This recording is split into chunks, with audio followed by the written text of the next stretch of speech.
So I feel like in the rotation of like the handful of albums that I hold in like my favorite records of all time kind of category, there's like 15 or 20. Um, every couple months I kind of just take turns listening to them, in the midst of my other music listening habits. When I'm digging into other bands, listening to new music, I usually have like my favorites that I fall back onto, and I kind of rotate that out.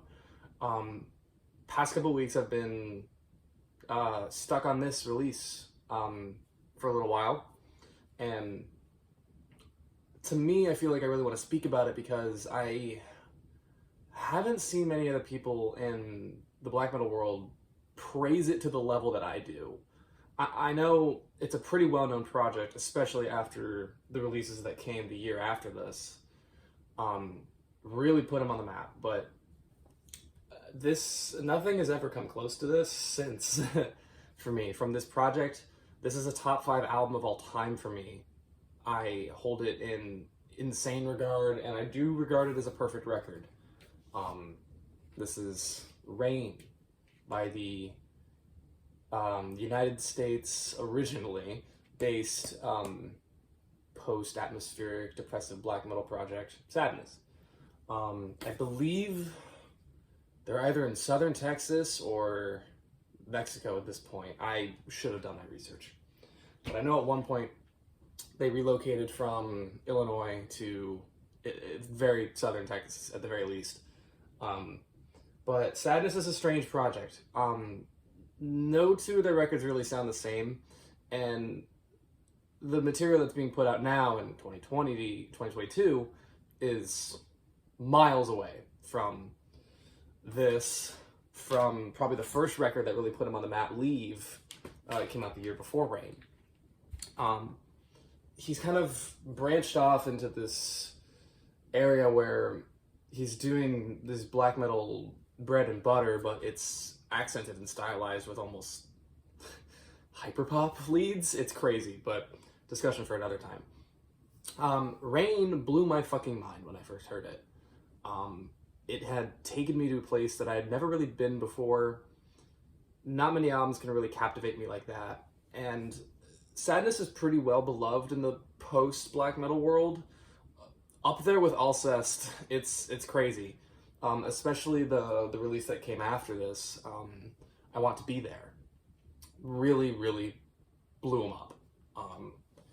But I do think this is probably the last album that he made in this style. There was a quick callback to it in 2020 with Alluring the Distant Eye, but Sadness has kind of moved in a different direction recently. And probably for the better. This kind of music can get boring and grating very quickly. But that's not what we're here to discuss. We're here to discuss something that I hold in my top 5 albums of all time. It's one of the few records that I have multiple copies of. I originally got the CD because I never thought this was going to get pressed to vinyl, and then when it did, I did not hesitate. But yeah, I have a hard time talking about this record because I have a hard time comparing it to other things. But I would say, from a songwriting point, from a technicality point, I feel that this album does something that always makes my brain tick. It uses motifs, it uses themes that show up in multiple places on the record, and they never show up the same way twice. They're constantly being recontextualized, redefined, and expanded upon, and I love that kind of songwriting. And on top of that, in the songs where that doesn't happen, in the moments in the record where that doesn't happen, we're just getting 10 out of 10 songwriting. We're getting some of the best transition games, the best setups and payoffs I've ever heard in this kind of music, which is crazy to me because there aren't any like post-rock style massive long swell build-ups to a big climax. It's a lot of really quiet, like 1, 2 out of 10 on the intensity scale stuff happening, and then we get either a violent transition into fucking noise, or we get some really, really genius way of setting it up and paying it off. And so many of it is jump scarish in a way sometimes. It really messes with your expectations, really lulls you into like a false sense of security with a lot of the things that happen here, because the dynamics on this record are insane. The quiets are so quiet you'd find this on like in a piano, like a solo piano pieces record. Like, piano is such a driving force of this album on every song, and I absolutely love how it's utilized here to really like, it gives this sense of innocence, of being confronted with something bigger than you, something that you may not understand, and the beauty and the horror that comes with that. And I feel like every song explores that in a different way. Lay, the opening track, opens up with what I would call the album motif. It shows up a couple times later in the album. It's just this repeating little piano line, and then we get a violent panopticon style drum fill transition into massive wall of sound that only lasts for like 2 or 3 minutes. There's no real melodies to be found in it. All of the guitar work is like rhythm guitar, tremolo stuff. It's super, super low register, and the way it's all mixed, you can barely hear the drums. The drums sound like a legato melodic instrument in this album most of the time. It's kind of carried by the synths. There's a little bit of chordal tonality happening, but for the most part, it's this violent, almost passage de verre-esque immersion into this world, into this atmosphere, and there's just enough going on to like keep it from being boring, but it's super, super immersive. It's very minimalistic. The screams are so goddamn distant. They sound like howls in the wind, and it just sounds like part of the mix. It's crazy to me. And just when you think it's gonna overstay its welcome, it just stops. And we get the reverb of the drums ringing out, like the cymbals reverberating out and the guitars ringing out. And then the piano is kind of brought back in very, very slowly. And I just don't know how to describe it with any other real words. It's the most beautiful piano solo lick thing I've ever heard in my life. There's like one moment in it that just breaks me every time. It never fails to bring me to tears. It's insane. And it just leaves you sitting on the edge of your seat. It gives that sense of emptiness in you that you're desperately trying to fulfill it, and the rest of the album does. Absolution, the second song, ooh, I skipped some songs. Pure Dreams, the second song, has a very, very similar structure. It's got this like synth tone slash really effects out guitars. They're really, really minimalistic that open up the track. Violent transition into some slower, brooding beats, but it's just as atmospheric as Lay was. But what this does differently is we bring in a very obvious, very recognizable, very at the front lead. We get a melody, we get something to follow. It's very, very enthralling, and it pulls you right in, and it feels like it's telling a story. And it's a change of pace, because like in Lay, yeah, there's a drum beat going on. It's a blast beat that's so buried in the mix you can't even tell. You cannot feel it. But Pure Dream has got this like 3 feel that's very easy to feel. It almost feels like a stoner beat in a way. And it ends in a pretty similar way with these like wrung out, like super low register guitar chords that just sound like the earth rumbling with guitar improv. It almost sounds like it sounds like Aftershock is the only way I could describe it. And all of this stuff is drenched in like a rainy day atmosphere, fitting, that never makes it so overbearing. It always gives it this lightweight feel to it, but without sacrificing any of the emotional weight to it. It's a really, really strange combination of like the ranges in the guitar being used versus the effects that's being used versus like the atmosphere that it all creates and like the feelings that it gives. It's really strange, and it's like hard to compare. I mean, that's one of the reasons why this album is so high regarded to me, is that I can't compare it to anything else. Nothing scratches the itch quite like this. But then we get onto Absolution, and it's one of the shorter songs. It's the shortest metal song on the record, coming in at like, I know the song length's on here, just under 5 minutes. And it has this really, really brooding, creepy atmosphere to it, especially in the guitar intro. It kind of sounds like a funeral doom track in some weird ways. It definitely is the scariest moment on the record, I'd say. It's the darkest moment on the record. It feels like at this moment you can tell that this album has a story to it. We're going somewhere. This was a massive shift in feel and mood and atmosphere, and it's just suffocating. And the way it ends is so minimalistic, and a lot of these songs kind of use the same gimmick of starting super minimalistic, bringing in the distortion and the whole band, and then ending really quietly. But it just never gets old. It just works every time. And when you listen to it for the first time, it's jarring and uncomfortable and really powerful because you're not expecting it. It's like all of these sections in the songs are just really, really good at lulling you in to like a trance. So when we get these violent transitions, they're all the more powerful. The luster gets lost upon repeat listens, especially because I have hundreds of listens in on this album. But I mean, that happens with any record that you fall in love with. But Absolution is quite the tonal change, and I am glad it only lasts about 5 minutes because it's so suffocating. We don't want to stay here too long, and we don't. We move on relatively quickly. It's actually one of the few things. It's one of the things on this album that I feel like it really, really does well. Is that none of these songs overstay their welcome. The album's not really all that long, which is strange, because usually I like super long albums with super long songs. But I feel like the way that the songwriting on this album works benefits from the shorter songs, to break up, some of these longer tracks, like our next one. The fourth song on this album is called River. It's among my favorite songs of all time. River stands out to me on this album, head and shoulders above everything else, which is strange because it doesn't do anything really differently. The songwriting tropes are pretty similar, but I feel like it just does everything the best.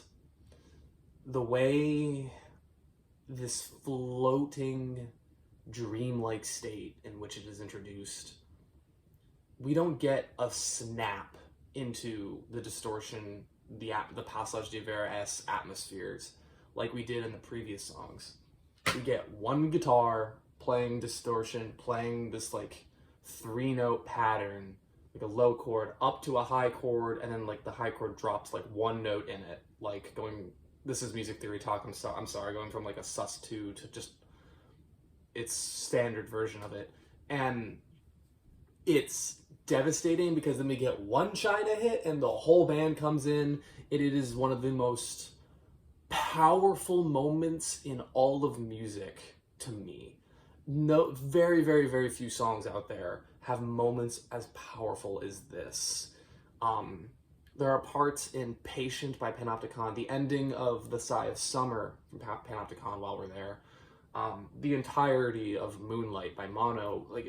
This is up there. Like, seriously, nothing fucking compares to this song. And we're only 2 minutes in. We get a pretty extended stay in post-black metal world, longer than most of the songs on this record, until we get to the last one. And this is kind of where the songwriting trope changes. We do get some progression, some changing of the drum beats, some really obvious leads, some cool synth stuff. It kind of changes, it ebbs and flows because of how long it lasts. And I really feel like that adds to the weight of the song, because after you just had your brain blown out the back of your skull, there's still more story to tell. This takes us to about the 5 or 6 minute mark until the song just devolves into like this funeral doom / just long extended hits of wrung out guitar hitting the cymbals, and it just feels like an eternity passes by before we hit notes again. It doesn't there's no beat. It's just these events separated by a few seconds, separated by the occasional twiddly-dees on the guitar that just absolutely rip your soul out. And as it goes on, the guitar work in between these massive hits gets more and more complex, and it turns into this bleeding feeling of like it's falling apart. You're literally having a fucking mental breakdown. It's the climax. It's a feeling unlike any other that I've ever experienced in music. And for me, the genius of the song really concludes when we come back to the exact same notes and tonality of the intro. The little quiet intro passage that we got at the beginning of the song returns almost note for note. It's just a reprisal at the end of the song, and man, there are very few better uses of a reprisal that I can think of off the top of my head. It's genius. It feels like a completion of a circle. It feels like the journey is complete after River. Which takes us to the last two songs, which I feel like I need to talk about together. The title track, Rain, is the shortest song on the album. It's only 3.5 minutes. And it's entirely acoustic with some background and some synthy stuff. There's no vocals as far as I can tell. It's an atmosphere setter, and most of the song is based around the original motif that we got from the beginning of Lay, from the beginning of the album. And it feels like a palate cleanser in a weird way. It feels like coming back down to earth, which we need, because Teal, the last track on the album, is over 16 minutes long. And this is when we take the idea initially set up in Lay with this first repeating motif and completely flesh it out in the whole song. And the whole song can be taken in 3 massive chunks. There's like a 9-10 minute post-black metal song at the beginning that kind of really lays on this repeating melody that we've come to know on the album, and we're just exploring it for a good long while. The song's moving at a pretty slow pace, like, you know, it kind of felt like this, and it's compared to the blistering pace of River, it is a breath of fresh air, and it does kind of feel like the clouds are finally parting and the sunlight's coming through, but it kind of ends on this really dense atmospheric note. The drums get busier and it just stops. We get this gorgeous interlude that kind of starts like it's a repeating pattern, like it's a repeating chord progression, but it kind of slowly descends into just improv madness. Some of it's like out of key and weird and unsettling.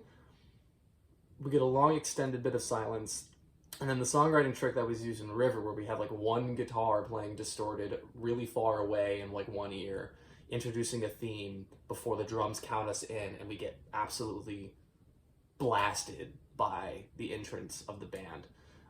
The genius here is the feel, the notes and the chords don't really change from the beginning of the song. We're still dealing with the intro delay. It's felt in 3 now, and it's way faster, it's way more upbeat, and just the guitar transitions, the tremolo notes that they picked for this is insane. It has so much more motion to it. It's so moving, and as it goes on, the drums go into this insane frenzy, far beyond anything resembling a beat. It reaches its like highest climax. The balloon balloons, and then it fucking snaps, and then like the reprieve at the end of the song is so beautiful. That's when the clouds actually part, and that takes us through to the end of the record. The end of the album finishes how it started, and it really does feel like a complete journey. There aren't many albums out there that I can really compare this to. There aren't many albums that have moved me to the extent that this has. The only thing as I wish is I could fucking read these lyrics. They're all written, like it looks like they've been handwritten and then printed onto the back of this. And it's kind of hard to read. Some of it's bigger than others, but there's one thing on here that's always stood out to me since the moment I saw it, and it's kind of bigger than everything else that's written in here. It's just 3 words. It just says, "I am carried." And frankly, I couldn't sum up this album any better myself. It is compelling. It will carry you. You just have to let it. Submit and let it take you. Because every time you think that this album has shown you all of its tricks, it takes you to a new place. And I will always love it for that. In fact, the attentive of you may have noticed the tattoo on my hand is the top half of the logo that Sadness used for this era. This, you know, array of Spanish bluebells. Obviously, I mean, I got it for many reasons. One of them being it reminds me of this record, and few things in this world really come anywhere near this to me. And of all art, you know, I feel like there's like a hand. I mean, like this is it's top 5 for me. I can't like really rank them off the top of my head, but I hold it in the same camp as Two Hunters, The Mantle, Mirror Reaper, Roads to the North. It's in that conversation. Moonlight. That's not the album. You Are There by Mono. Skinny Fist, Godspeed. Like these eternal albums of mine that I listen to one of them at least once a week. You know? So yeah, if you haven't really given this a listen, I know like a lot of, you know, older black metal fans out there are just not into the post-black metal stuff, and I get it. But if you're up for an emotional experience, if you're okay, if you're open to being moved and compelled by something that I feel like is one of the most powerful pieces of music out there, I can't recommend this enough. It's moving, it's a story in and of its own, it's as compelling as a movie, and it's only your ears. So get some good headphones, put this on, turn off the lights, and fucking ascend. So yeah, that's my review of this record. I do wish more people liked this as much as I do, because I feel like I have no one to fucking talk to about this record. And I'm just rambling in my room to my phone. But yeah, thank you for stopping by. Check out Sadness's stuff. So, he's got like 20 fucking albums out at this point, and they all sound different, so good luck starting somewhere, but yeah, check it out. Go listen to it. All that good stuff. Take care of each other. Deuces.